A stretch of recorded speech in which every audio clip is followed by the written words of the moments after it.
Collars and Co. polo shirts are basically your short sleeve dress shirts with the placket that just stops right here. Now, I checked recently, they do make shirts, they call them polo shirts, that have the button all the way down. To me, that's more of like a short sleeve dress shirt, but these shirts are going to be the best as far as a structured collar, and you can dress them all the way up to a nice formal suit.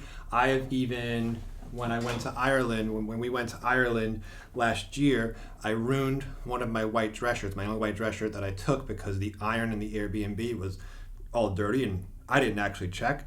And I just ended up wearing this white Collars and Co. polo shirt. I threw a tie around and it looked just like I was wearing a dress shirt. The only thing that you couldn't see, or the reason why you could tell I wasn't wearing a full dress shirt, was because I didn't have any sleeve cuffs, since these are short sleeve. The collar and the placket on these are going to be the most structured. These things will never fly away on you. You won't get that nutso collar, and you can actually leave a couple of the buttons unbuttoned and it's not going to fall like this. Whenever I'm watching TV or whenever I see some of these shows and these characters are trying to look casual, cool, and I see the placket just collapses, it just looks super messy, super sloppy to me. You're not going to have that issue with these. Plus, you could always just button that button right there, and you can leave the top two buttons unbuttoned, and now you just got so much structure when it comes to the button area, the placket, and the collar, that you're good. The collar does feel like you have that cardboard insert. If you ever opened up a dress shirt where it's all folded up and it has that cardboard insert,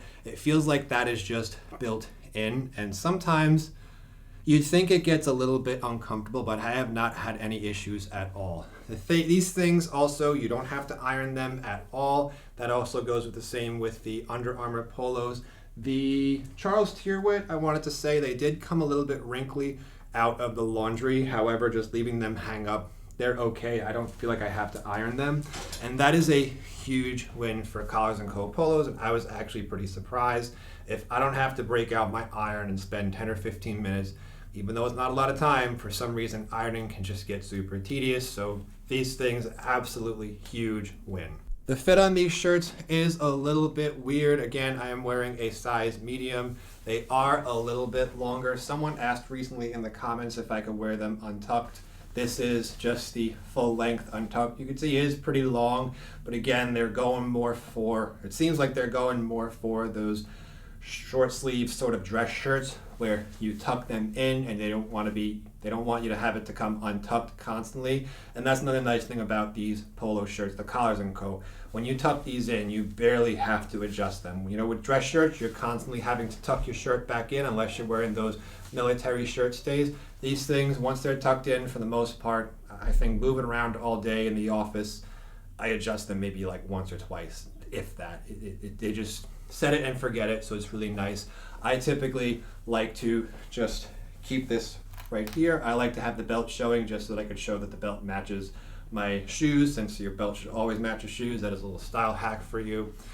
The sleeves are a little bit long for my liking. I would prefer if they were just a little bit shorter, but again, the longer sleeves just play with the more formal look of these shirts.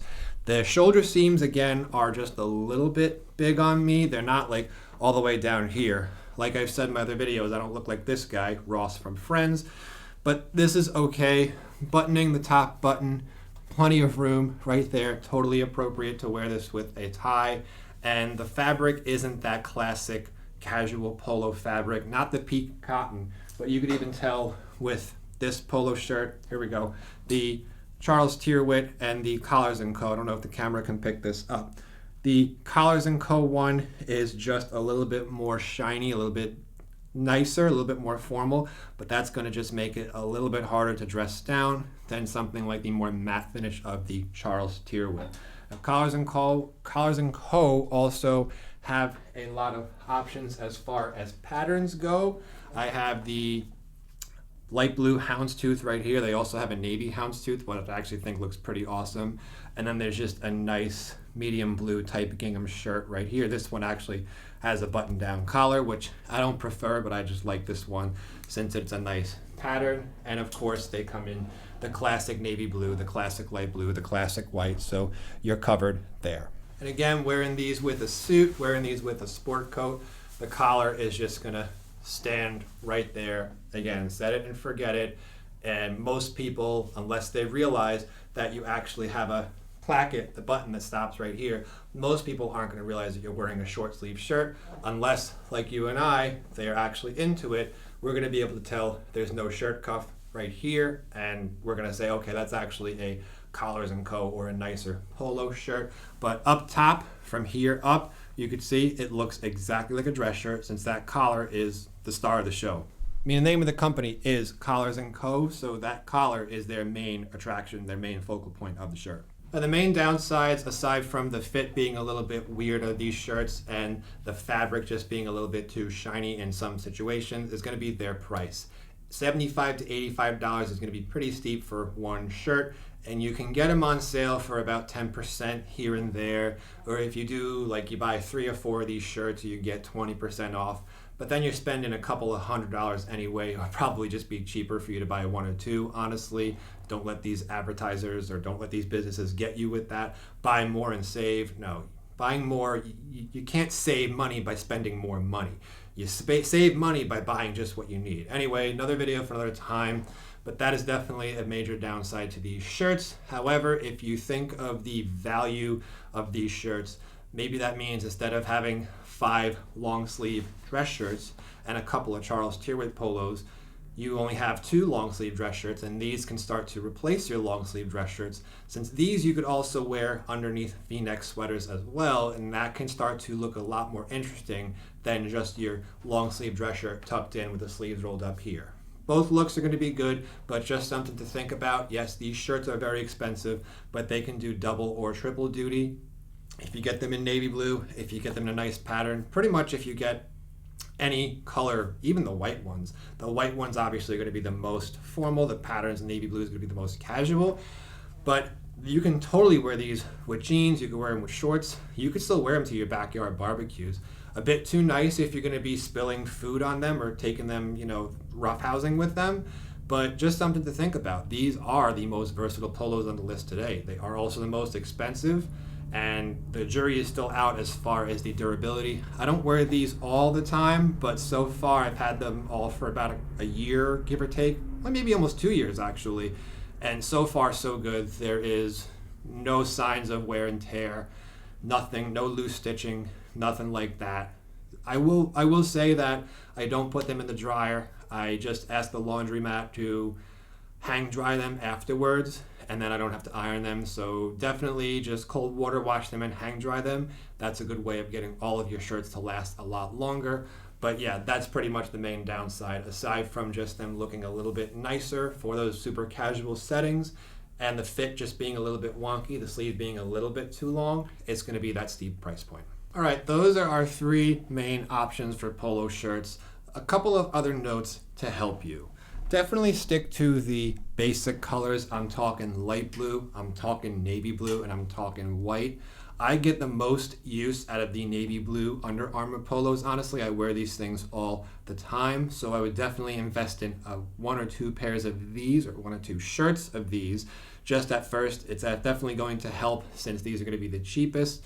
And then after that, I would either get a light blue Collars & Co. polo, or I would get a white Charles Tyrwhitt. I'd probably go with a light blue one first, or honestly I would just find room in my budget to get a light blue and a white one, just because your white one can stand in with your dress shirts if you're wearing them under a suit or a sport coat, and your light blue one is going to be the most versatile option. It's going to match with everything. Now, as far as Collars & Co., as much as I love them, I don't think it is very practical for you to go out and buy 5 or 6 of them. That's going to cost you a couple of $100. So I would just buy maximum 3 of whichever ones you think you're going to enjoy the most. And matter of fact, what I would do is where did I put it? I would go ahead and definitely get 2 light blue Collars & Co. polo shirts. That way you're covered for wearing them to the office. If you have money left over, I would say definitely get a white Collars & Co. polo shirt, because it's going to be super versatile. But if the budget's starting to get tight, you can definitely step it down to the white Charles Tyrwhitt Smart Jersey polo. This is going to save you a little bit of money. For your navy blue polos, you can go Charles Tyrwhitt, because it's going to be just a little bit nicer, as far as like this is going to be $40, but it's totally okay if you just want some nicer weekend shirts.